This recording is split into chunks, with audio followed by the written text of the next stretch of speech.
So now we can open for questions. So if you'd like to ask questions, we'll follow the same procedure. Introduce yourself briefly and ask the question. So yes, lady, please. Yes. Hello, good morning. My name is Claudia Alves. I am agri-food engineer and nutritionist. I'm here just as a consultant, but I was living in Africa, namely in Gabon and São Tomé e Príncipe, and my question goes to Mr. Sawyer, because I just loved your presentation, because I felt what it was happening there.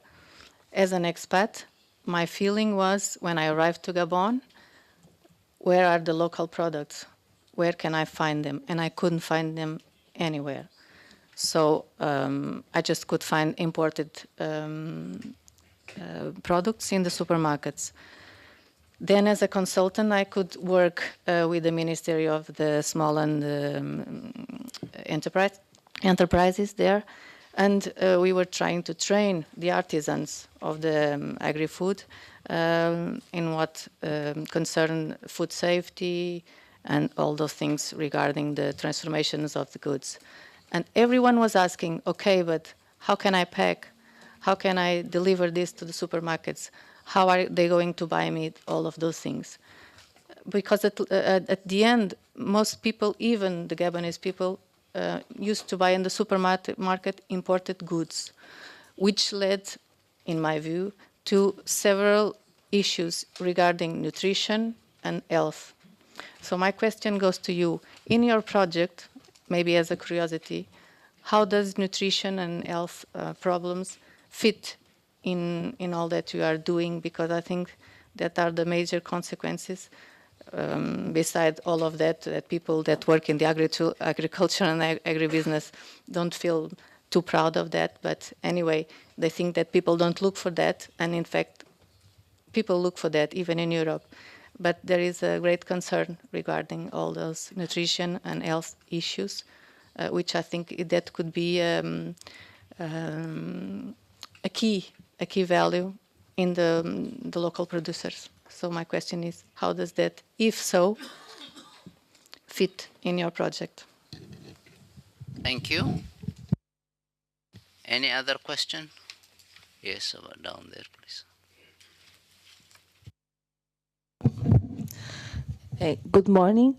I'm Sara San Giuliano, working with a consultancy company on rural development and agribusiness. And I have a question for Mrs. Jennifer of the Alaska company. I was wondering how do you reach farmers in terms of how can you spread the information not using internet or other technologies, in considering that rural areas are somehow enclaved or not access, they don't have access to any other IT or internet tools.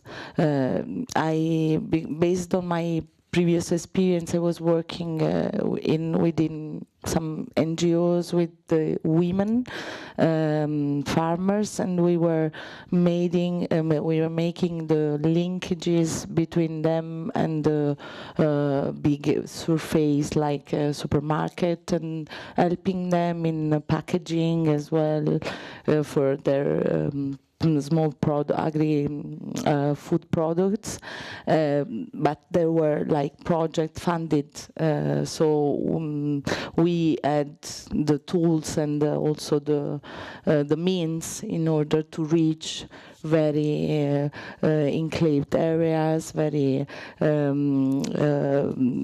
rural area, marginalized area. How can you do this, or how do you usually, which are the means and the tools that you use to reach them? Thanks. Thank you. We can take one or so question. Any? Do you see any? Yes, please.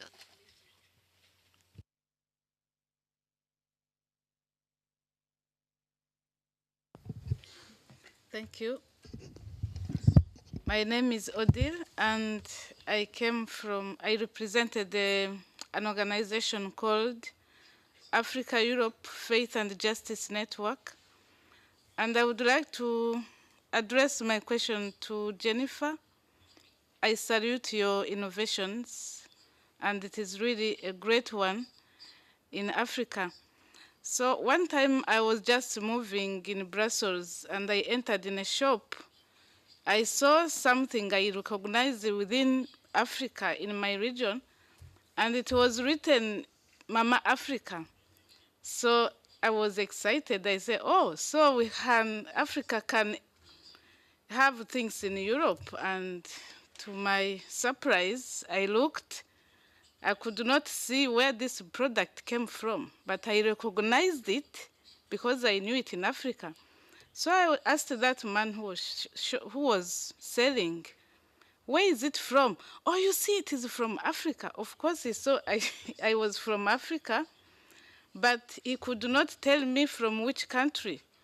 And then when I read, I did not see any country from Africa it came from.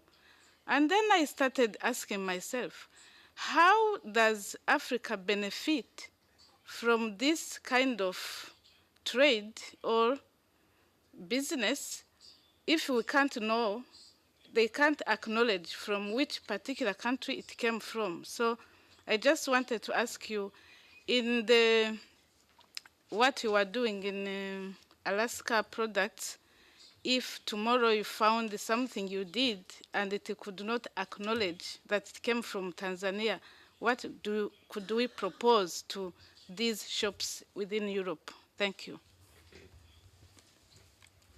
Thank you. A quick one for Winston. Of course, the Busha Brown you created brand in the Caribbean, which is in the ADN of any Caribbean people.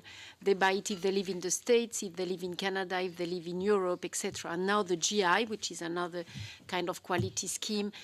What is the kind of time frame? Because we said this morning it's something that is the future, is also to go to added value and quality products. But for young people or for farmers entering the market, what does it mean in a time frame? I mean, because it's not necessarily that easy in the short term.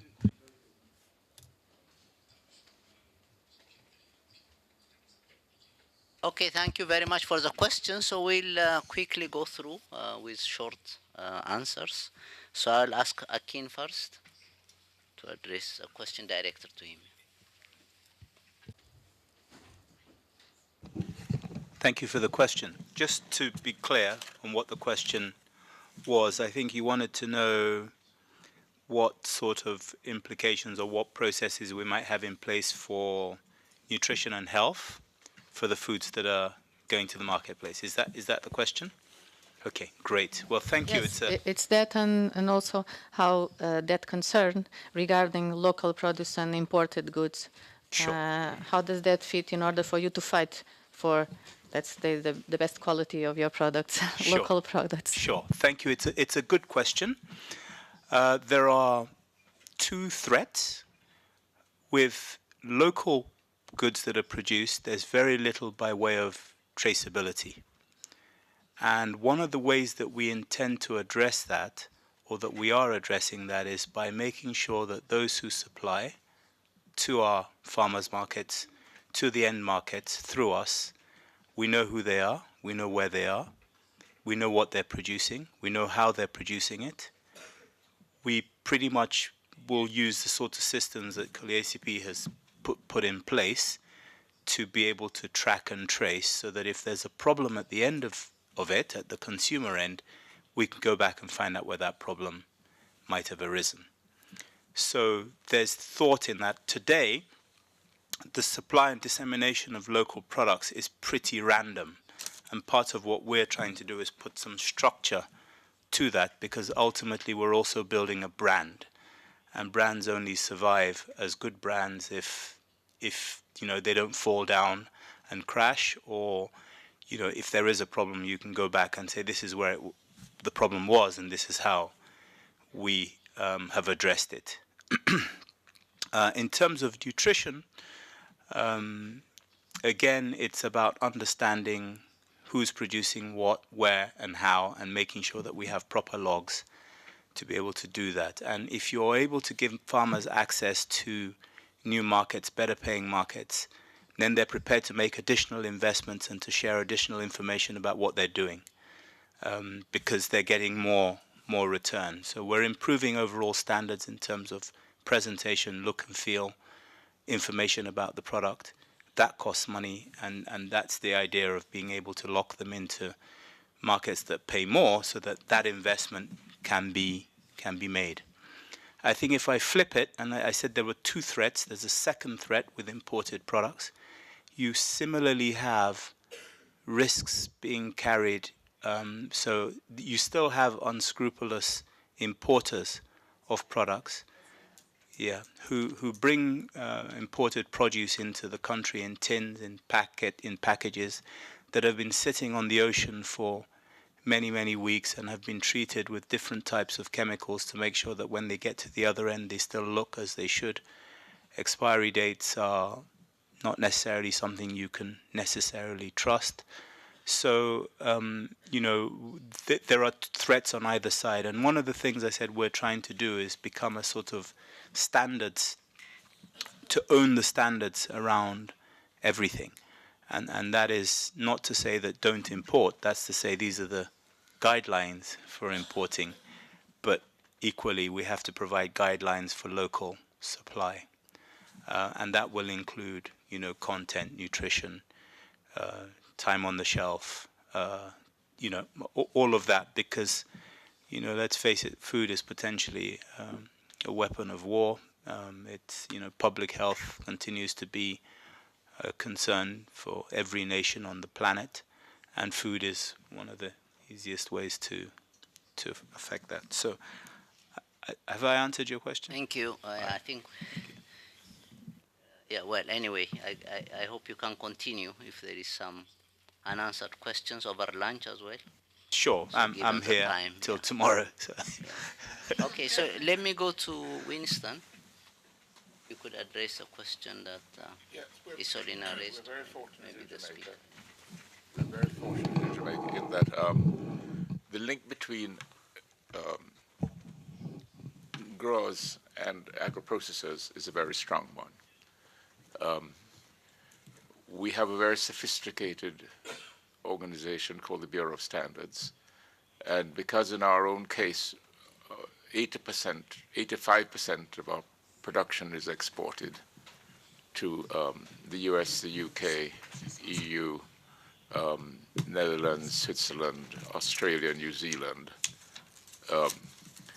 And the demands to export, you've got to qualify with the FDA and the equivalent bodies in all those countries. So that there is very little chance of uncertified goods coming into the marketplace. But it does take time. In my own case, I started my company 40 years ago. The beauty about Jamaica, which has high tourist traffic, is that your first major export market is your local market. So you have the ability of people visiting Jamaica identifying with your brand, so that when they see it on the shelves abroad, they know and recognize it. But we have had problems from fraud. We have had problems with people who have copied our brand. We have fought in the last 5 years almost 4 or 5 countries who we have taken to court. And it's a real problem. That's one of the challenges why a GI is so important, because it does cost to find people who manipulate the brand if it's a particular one. But we have extremely good distribution, and I think you can fight it by having the strength of your brand in the marketplace, and people become to recognize your brand. Thank you very much, Winston. Then I go to Jennifer. You had a couple of questions directed at you. So. Thank you. I have two questions, and I'll start with the second one that mentioned about African products in the international markets. Our products, on the packaging material of the products, we indicate the regions. For example, rice is grown in Mbeya. Mbeya is one of the regions in Tanzania that grow very good rice. So we not only say that it's coming from Tanzania, but we also indicate the region. So if you see our product in the market and there's no indication, then that will be maybe a fake product, not ours. So we emphasize that to showcase where the product is from. The other question is on the how we reach to our farmers, how we engage with the farmers. It is a very big challenge if you as a private sector want to work directly with the farmers, because first of all, they're scattered. And then you require a lot of resources to organize the farmers. And so what we've done in Tanzania is we've partnered with NGOs that are getting funding. And we've also partnered with the development partners that have programs to support farmers in terms of capacity building and creating the association of farmers. So instead of us allocating the resources that we don't have, we partner with NGOs that are already in that space, but what they lack is the market for what the farmers are producing. So through strategic partnerships, we are able to solve different needs of the farmers. Instead of NGOs working by themselves or private sectors working by themselves, I believe in partnerships, and we've stressed enough the importance of partnerships, and for us it has worked. So since the development partners, if you look at it, it's more of a project to them. So they make sure that they link the farmers to private sector to create that sustainability. So if the program or project phases out, the private sector continues with the network of farmers. So that's how we are doing it. Thank you, Jennifer. I got one question coming from the online participant. It's directed to Akin. The question is, do pop-up markets promote the consumption of indigenous food with new recipes or food technology expertise? So if you can quickly address this question. Sure, thank you for the question. So the answer in my view is yes. Pop-up markets, because of the nature of these markets, so they're local markets, generally carrying food from local producers, allows more innovation in terms of blending of foods, in terms of trying to produce what perhaps may not have such a long shelf life to, for that particular event, that occasion, that pop-up market. So we do find a lot of innovative ways of either presenting food or putting food together, or using technology to blend food in a way that you perhaps would not be able to do if you had to put it on a plane and send it across the world. So yes, pop-up markets are local in nature, and therefore there's room for experimentation in safe ways. So I hope that answers the question.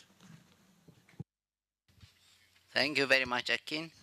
Finally, I will ask Lotta if she wants to make some remarks.